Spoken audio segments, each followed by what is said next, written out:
বঙ্গোপসাগরে সৃষ্ট লঘুচাপের প্রভাবে লক্ষ্মীপুরে বৃহস্পতিবার ভোররাত থেকে টানা বৃষ্টি হচ্ছে।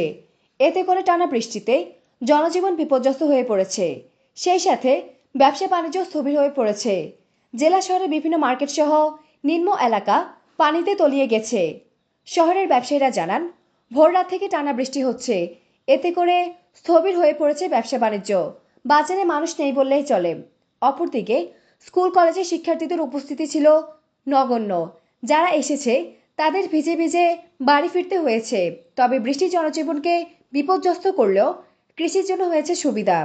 জেলা কৃষি সম্প্রসারণ অধিদপ্তরের উপপরিচালক কৃষিবিদ জহির আহমেদ বলেন, এ সময় আউশ বীজ তৈরির জন্য বৃষ্টি ভালো। মাঠে পানি ছিল না, বৃষ্টি হওয়াতে মাঠে পানি হয়েছে।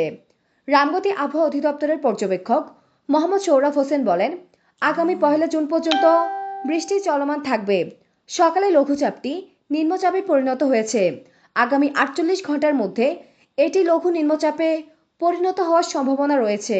গত 24 ঘন্টায় 52 মিলিমিটার বৃষ্টি রেকর্ড করা হয়েছে। বড় কোনো ধরনের ঝড় না হলেও হালকা বাতাস থাকবে।